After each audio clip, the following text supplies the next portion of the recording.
What's up, Hack and Stack? Welcome back. We are back with another fantastic guest, and this is going to end our HACPAC Black History Month interview series. This time, we are completely virtual, so we are not in the building, although our guest is no stranger to the building. We have an outstanding guest who has graced the stage, and I'm curious. I know there's many Hack and Sackians that will remember Calvin Earl. And as soon as I introduce him, I'm curious if he remembers anything about our little town out here. Calvin Earl is an artist, an activist, and an important voice and force in championing the culture and history of African-American spirituals. Also a recording artist, a performer who has, as I have enjoyed digging into what you have done, Calvin. I've seen that you have played with some of the greats in multiple genres, and we are thankful to have you. So thank you so much for being here with us. Oh, thank you for having me. It's an absolute pleasure. I'm so glad. And I'm going to jump right back to that question because I know that there are folks who remember your visit and still keep it with them. Did we stick with you? Absolutely. Matter of fact, the last time I was there, at the end of my show,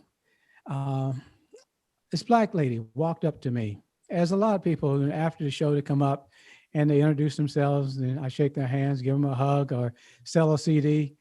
And this one lady walked up after the show and she said, I'm 89 years old. And I said, you go, girl. I mean, she looked fantastic, And she all of a sudden looked at me with a very serious look. And she said, for the first time in my life, I know that I'm absolutely human, 100% human. And I stood there and my knees almost buckled. And, it was life-changing for me because she said, my program revealed that she was absolutely 100% human. I mean, we know that we've all been taught that we're only three quarters human, 3/5 human. The history books, okay, we won't even get into the history book because it drives me crazy. But this is what we have been taught for so many years. And a week later, I was performing in Virginia. And at the end of that show, a white lady in her 60s, 70s walked up to me after the show. And she said, after your show, I really know that, they are actually human beings. Oh, whew. And see, the thing that got me and what really is amazing is that both of them put it in the present tense. And this shows you how we have been influenced as babies. They always say you can teach them while they're young, they're going to, get it, Yes. But you can teach them the wrong thing, they still believe it. And this is the reason, and many reasons, that I continue to create and talk about the spirituals, talk about the enslaved Africans here in America, Yes. how they created this music. And it's important because we are not born to hate. We're all born to love, and we can turn it around. We just need to know the truth. And that's what I try to present, is the truth. And it sounds like that truth is sobering sometimes for folks. And it's amazing how literally humanizing it is. That's incredible. And to have that experience from folks with different backgrounds, states apart, that's incredible. Thank you for sharing that with us. Yeah. And I want to touch on something you mentioned. You mentioned the importance of this. Mm-hmm. And I wanted to start talking about the importance of your work because the making of music, the teaching of music, it's all very important. But you have definitely gone to a historic level that many people have not in whatever the discipline might be, with introducing and unanimously having passed twin resolutions recognizing African-American spirituals as national treasures. And I'm curious, I'd love to hear you talk a little bit about that. And I'm also curious about when the mission to do that was born for you. Oh my goodness. Okay. Well, that's going to go way back. When I was a little kid, I learned this stuff, this music, when I was a baby. Really, especially out in the cotton fields, 3, 4 years old, out there with the elders in the fields. I didn't pick cotton, but I was always out with the elders. And when I say elders, I mean my mother, my bishop at the church, all the Yes. older people that are probably my age. And but the thing about it is that I thought at the time I was always helpful because they always wanted me around. And I'm the baby of 9, 7 Boy. boys and 2 girls, you know, but I'm the baby. And all the other ones, they were never really out there. And if they were out there, they were actually in the fields picking cotton. Mm. Not me. And that's another story. We won't get into it today. But I felt when I was riding on the back of those cotton bags, just looking at the stars. I mean, not the stars, but looking at the sun or Yeah. looking at the white clouds, really. And just really relaxing. I would doze off and just ride. And they would be out in the fields singing these spirituals. And all of a sudden, something would happen. I would wake up and I look around a bit on the back of the cotton bag, and I could look back because I'm looking where they had already picked the cotton. Right. And I could see that they missed a few stalks of cotton. So I would get off the bag and run over there and pick those cotton off the stalks, come back, and they would say, "Oh, baby Calvin, thank you so much," And I just felt so loved listening to the music and just feeling the love that they all had for me. Mm. And somebody would say, I wish I had some water. Oh, then I would think, I'm going to run back to the house. It was a sharecropper's cabin where I was born. Right. I mean, Wow. sharecropper's cabin, slave cabin, it's the same cabin. They just renamed it. Yes. Okay. So I would go and pump the water out the pump, fill up a little pail that I could carry, and I'm running back to the field, spilling more water than I ever could, get there. But when I would arrive with the water, they would take a drink of this water and they say, "Oh, this is the best water I think I've ever had." And I just felt like, oh man, this was living. That was Mm. love. That was my first connection, as I can remember, to spirituals. I mean, I loved them so much. Even when I got hungry, even if I didn't even know the words, all I have to do is just hum a spiritual. Yeah. And it would fill up my hunger pains. We were very poor, But I'm going to fast forward a little bit. When I actually started playing the guitar at age 7, I had never played before the guitar. My sister played and my mother played the guitar. Wow. But my sister played every Sunday and along with a friend of hers in church. And I used to bug her every Sunday when she was up playing. I'd come up, now I'm like maybe 5, but from 4, 5, 6, at least that, every Sunday. Betty, can I play? Can I play now? No, she said, "Go sit down, Calvin. Go sit down. You're too small." Now imagine that for 2 or 3 years. Every Sunday. She had the patience of a saint. But one Sunday, she put the guitar down in church on the bench. I think she had to go to the bathroom. And now I'm almost 7 years old, And when she put it down, I picked it up. And someone started to sing. And I just started playing the guitar like I had been playing it for years. And from there, I'll fast forward. By the time I was 9 years old, my dad used to take me to a radio station in Borkins, Virginia, where I would play on the radio station. And the announcer said, "I wish you could see baby Calvin playing this guitar." And I didn't know about how many people that, the station would, reach. Sure. I didn't even think about it. I'm just playing, singing songs. But it really touched a lot of people, Mahalia Jackson, James Cleveland, the 5 Blind Boys. I mean, these guys would come out to our church to just hear me in person. And James Brown actually sung his Talent Scout. Oh my goodness. But when I was a little kid, I had a radio, a little transistor radio, and it was only AM. And, we only sung spirituals in church, and I was not allowed to play any other music. Okay. But I used to listen to a lot of other music, and I would hear all the R&B singers, and singing the songs. And it's like, and I was thinking, wait a minute, that's a spiritual. But then it's familiar, the words. Yes, it sounded like the ones I've been playing. And I thought, why don't they give slaves the credit? I used to those are my ancestors, my great grandfather was born a slave. I'm only third generation from slavery. So you know how much I love the people who created it. And so that was kind of, I think, my first thoughts of actually, why don't they give them credit? Yes. Well, now I played and played and played during my, youth and spirituals all the time. And I end up I end up getting in the military from 72 to 74. I put a band together called the Elements of Peace, R&B band. And, we played in all the different places. So then after that, after I got out of the military, I got away from music, and I got into the business world. I was a general contractor. Okay. And schools, hospitals, things that we used to build. But finally, I wanted to get back into music. So I went to an open mic in California.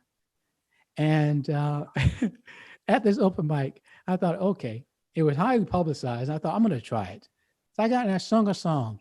And some of the guys in the audience approached me after the song. They said, hey, man, we'll put a band together with you if you want. I said, oh, okay. He said, but, let's get together. And then they found a place in California that it was like a resort. And it was, constantly new people coming in. Okay. Now, I want to let you know, I didn't know this at the time.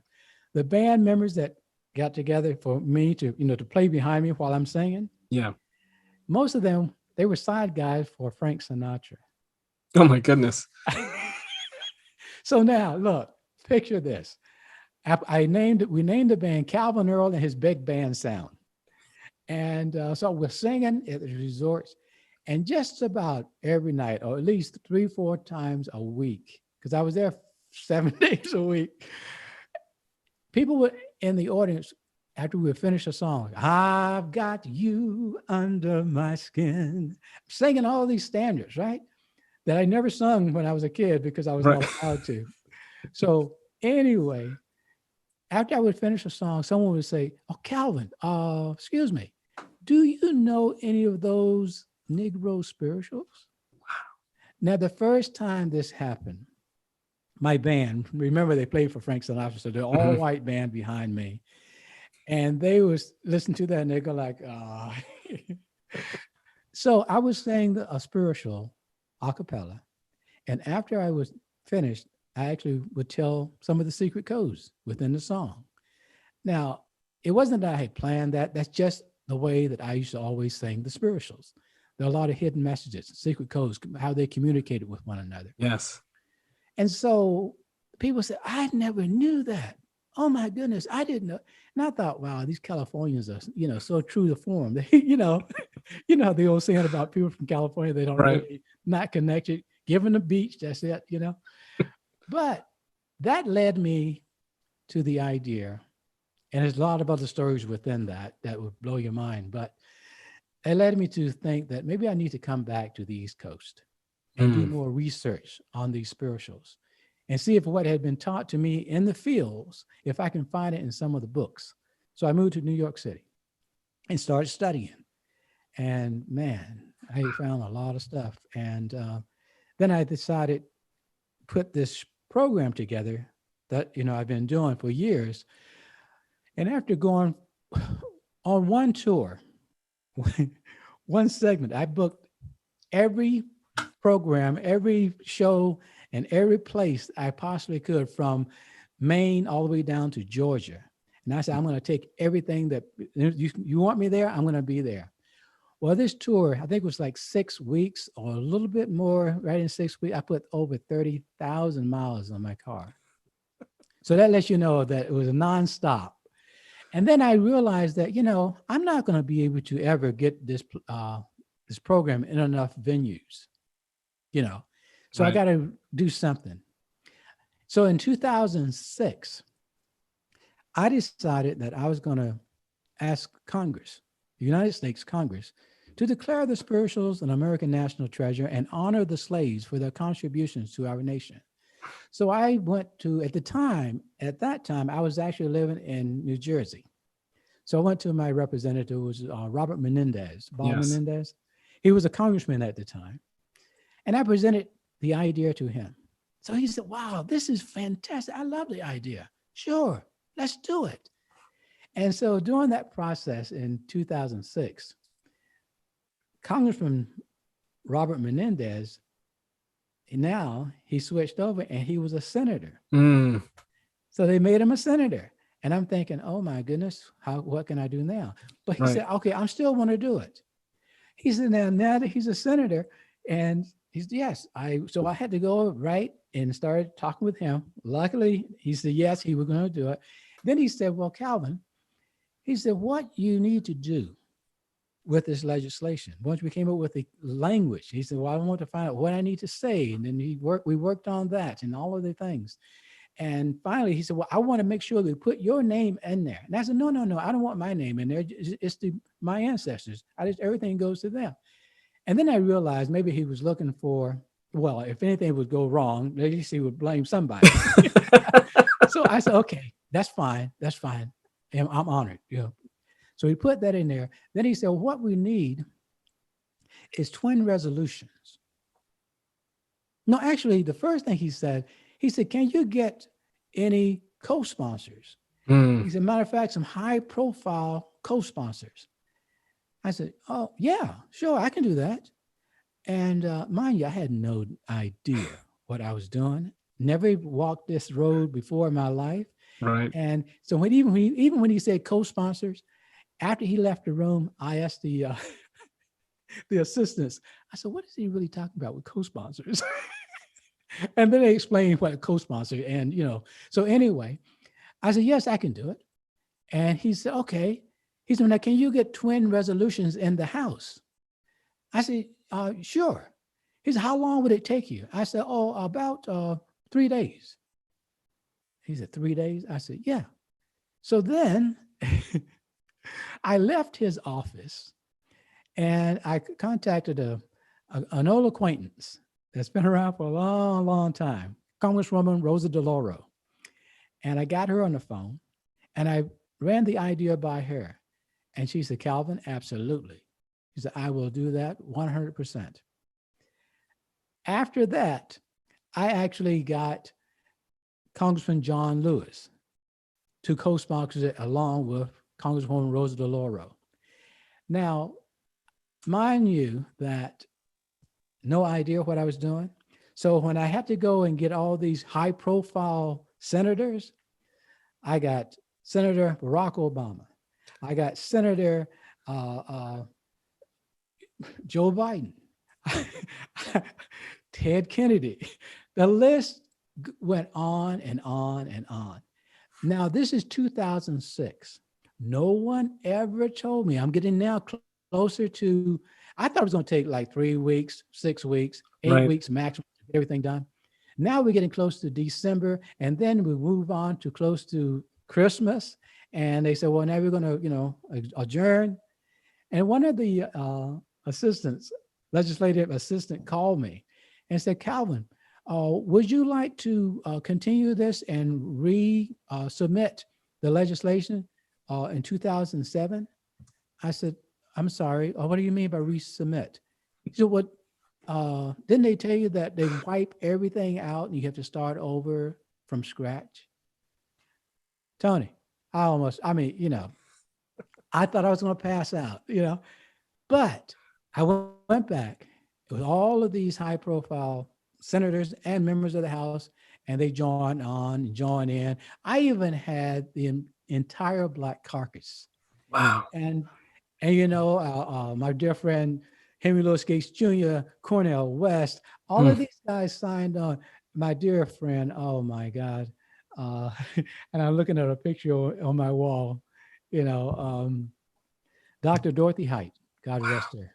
Oh man, I've had so many visits with her. Now, here's a driving force.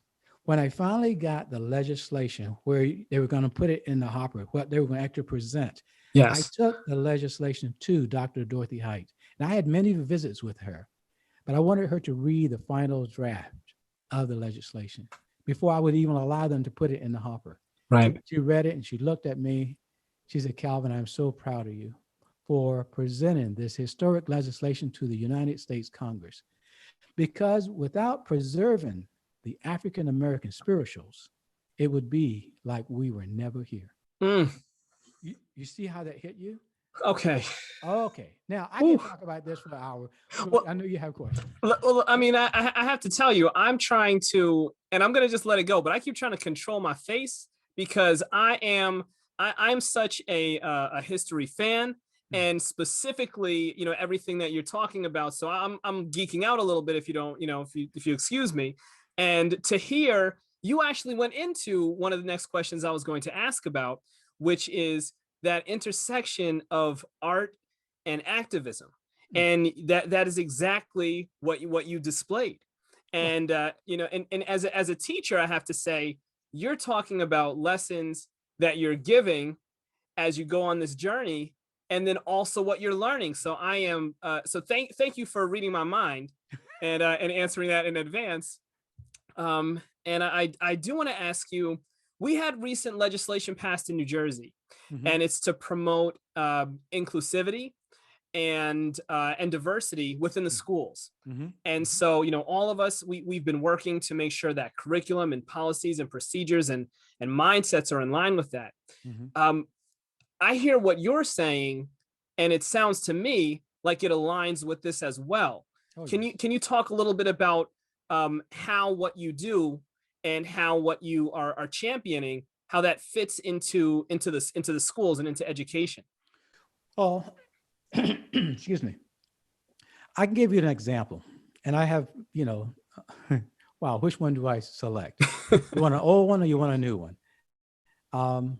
Okay, so just before COVID, okay, one of my last shows, one of the last shows, I was in a school, and it was an elementary school. I mean, not elementary school, but it was an elementary school from like kindergarten up to I think the fourth grade. Sure. Okay.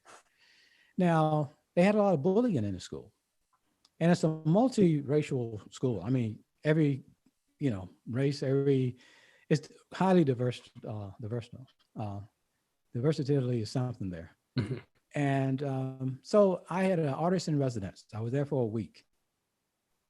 So I got the kids and I started singing songs with the slaves. And I wanted to, at the end of the week, I wanted to do a show with the kids with me on stage.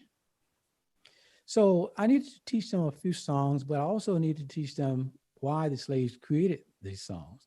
Yes. People who were enslaved here in America.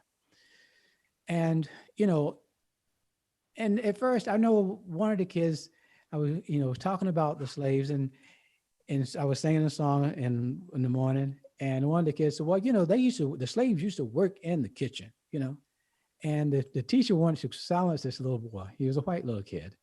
And I just put my hand up like that. And I looked at the little kid and I said, well, that is true. They worked in the kitchen. They also worked in the fields. They also mended clothes. They also took care of the babies. And I went on and on and on. And he kind of quieted down. And so then, we were singing this song, and I was teaching them a song about,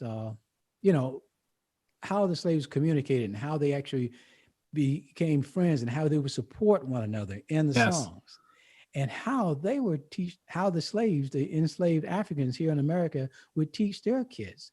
I said, for you guys, I bet most of you know this, the story about Jack and Jill. And they said, oh, and I said, okay. I said, I bet your parents probably read that to you every night when you were a kid. And one says, yeah, when I was a toddler, I remember that song, that story. Right. And I said, okay, let me see if I can recite it. Jack and Jill went up the hill to fetch a pail of muddy water. And the kid said, oh, no, Mr. Earl, no, that wasn't muddy water. And I said, oh, okay, thanks. All right, let me try it again. I said, Jack and Jill went up the hill to fetch a pail of water. Jack fell down. Jill came running behind him to laugh at him. And she was laughing. They said, oh, no, Mr. Earl. They were friends. I said, where did you see that in the book? Because I remember reading that and I didn't see that part. Oh, yes, they were friends. I said, well, your parents used to read that over and over, and you know that story. You really got it. And that's how you learn to read. And one little boy put his hand on himself. You mean to tell me my parents read read that to me so I can learn how to read? I said, well, yes. I said, for the enslaved Africans, they were not allowed to learn how to read and write. It was forbidden. And the little girl put her hand up and she said, what's forbidden? I said, well, what that means, it was against the rules, and they would be severely punished if someone caught them trying to read. So how they taught their young, they would sing songs over and over and over, just like your mother and father would read Jack and Jill went up the hill. And within the songs is how they taught them how to come together, how they taught them how to support one another. And everything is in the music. But they were forbidden to read and write. And one of these cute little blonde kids, she stood up and she said, well, that's not nice that they were forbidden to learn how. But then they realized it was just a different way. And we're all the same. We just have been able and the enslaved Africans, they created a whole new way to even the music they created. It's totally different from anything around the world. So I think with that school, and I know this for a fact, I was there for the week. At the end of the week, I had the kids on stage with me. We invited the parents. And this school had a big parking lot. For a 4-block radius, there were no parking spaces to accommodate the parents and friends. The entire space in the auditorium, they spilled out into the hallway and out into the gym. And the parents of these kids, I mean, you look at, the ones that are 6'8", shoulders out to there, tears running down their face, black, white, every culture. And some would give me a hug, and it was so, they just loved what the kids had learned how to come together. And in this school, do you know that the kids started to help one another instead of being bullies? I taught them that, what you need to do is just help. And if a true friend like Jack and Jill, they always want to help one another. That is how you know you have a true friend, because they want to say, well, what can I do to help? And that's what they started doing. And the school principal said this was the largest turnout that they've had in the school's history. And so, when you tell the truth, you get the results. That is distilled so well down to that little token. That's perfect. Perfectly stated. And I tell you, as a teacher, what I hear in that, I hear in the power of storytelling. The power of storytelling, I hear empathy, I hear history, I hear acceptance, and I think that there's an ease to that. The same way that you were able to communicate that to me and to those students. I think sometimes there's an overthinking. And I think you just made a great case for why this should be easily written into the curriculum. And I definitely appreciate that. I'll tell you, I am of the belief that Lift Every Voice and Sing is one of the most important pieces of American poetry, period. It's one of my favorite poems, songs. And I always make it a point to say that that song should not just be taught during Black History Month. And I think similarly, what you're saying should not be reserved for 1 month a year. These are lessons and pieces that should be taken in by everybody all the time. I used to say, I know that the slaves only work 1 month out of the year. But let me touch on one thing you mentioned, Lift Every Voice and Sing. You know what really got me one time when I was in New York? These little kids walked up and they started singing that song. And I almost bust out and started crying right then. But what we need to teach, which is critical, when those kids, and I'm just going to go back, when those kids started singing this song, the anger and I thought, oh my God. And I just wanted to cry. Our ancestors, my ancestors, they actually wanted a better life for me. In these spirituals, it, they taught forgiveness, they taught love, they projected this in their voices. And they used it in a way, even when the slave master was angry, they calmed him down. Sometimes these old grandmothers, all they had to do is go, mm-hmm. It touches parts of you. It gives you goosebumps. It allows you Got to him. calm that. Exactly. And so what I wanted to teach is that we need to look at, I used to tell the kids, actually, we need to look at it. If someone walks up to you, and this is not easy, but that's what King was trying to teach. And he did an excellent job. If they walk up to you and slap you, what takes more strength? For you to punch him back, or for you to look him in the eyes and say, what can I do to help you? Mm. You see what I'm saying? Because with that in mind, you're going to disarm. When you push love first, you're going to disarm any type of violence. I mean, they may still come and punch you, but you still. And so this is one of the things in the Bronx. I think it was the Bronx. I was there, walked into this one school in the Bronx when I was living there in New York doing all these shows. You had to go through a metal detector. And I got through the metal detector. It's like, okay, go right ahead. And then the students, after I was set up, started to come in. And in the middle aisle, they had, these kids coming in, and they all sat down to the very front of the auditorium. And you could feel the tension and hatred. And it's like, wow. So I started singing these songs and, these spirituals. And finally, I stopped. And I said, you guys remind me of,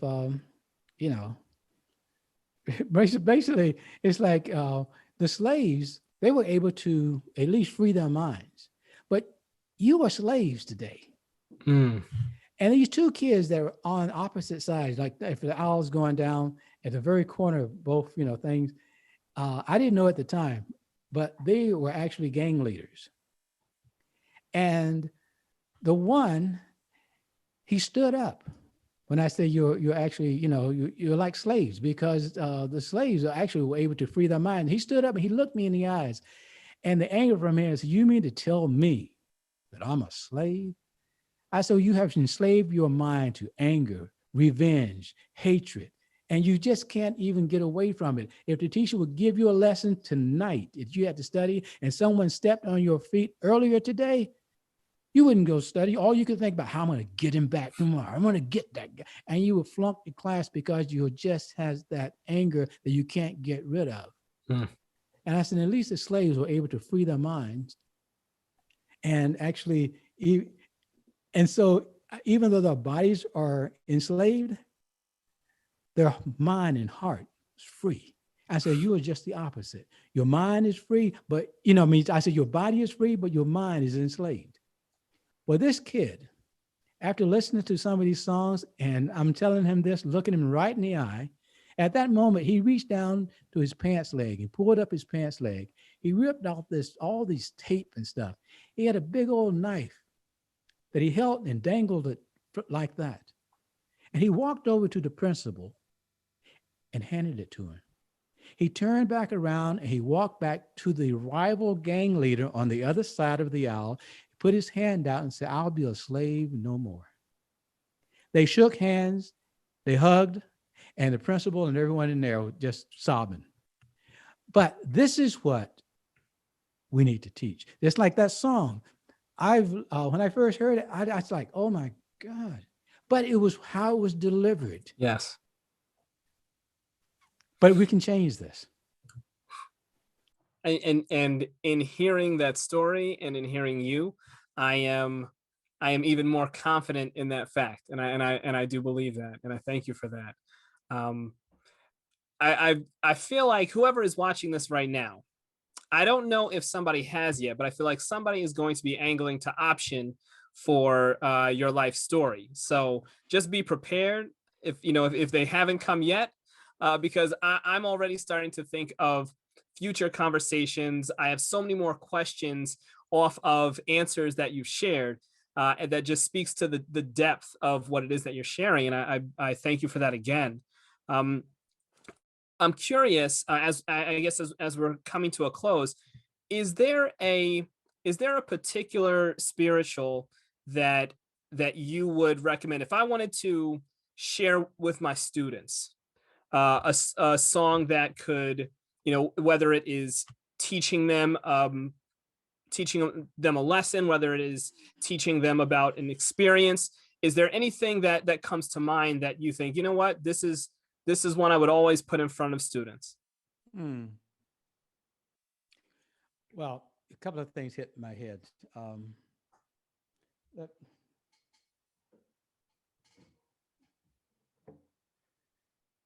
Maybe this, um, because I know this particular one is one of the ones that I love a lot, and I think the Fifth Jubilee Singers, even after they changed the spirituals to a European style, when they got in trouble Mm. and they knew they were going to die, uh, they didn't sing those European style that George White taught them, trying to save the university, of course, Hmm.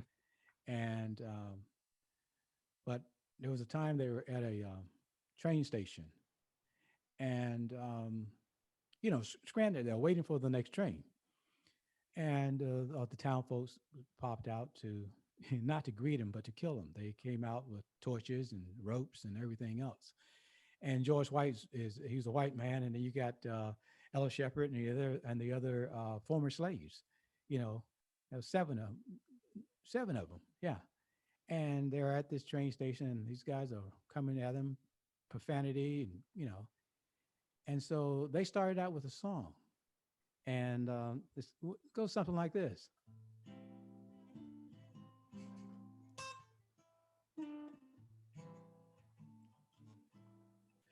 I want Jesus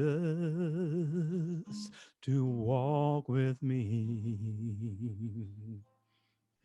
I want Jesus to walk with me while I'm on my pilgrim journey.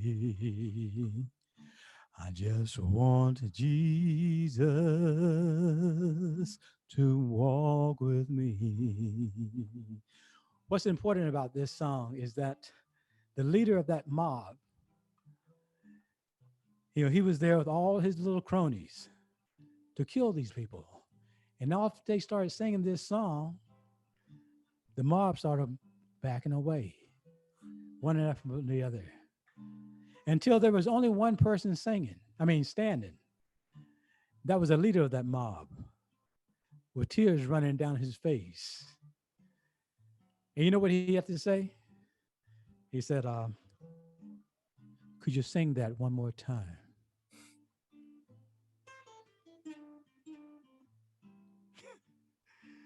So these spirituals changed your life. And for me today, I mean, it's just like with my dear friend Congressman John Lewis, and he rest in peace.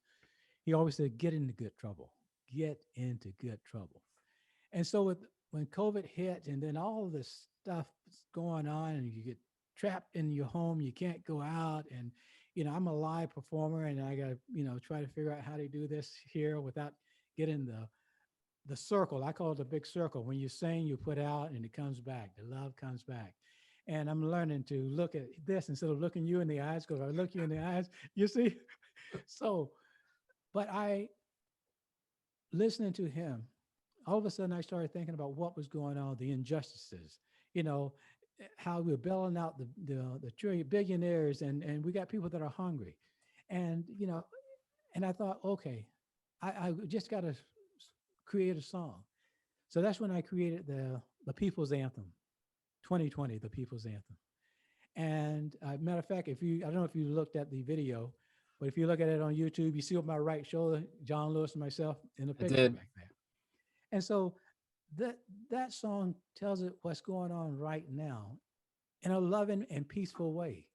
It's not about trying to tear someone else down. It's just looking at what we're going through, and we have the answer. We just need to stand up and do what is right, but do it with love, and then you can get everybody to to do the same thing. So I think that's a couple of them right there. I'm gonna have them ready for tomorrow.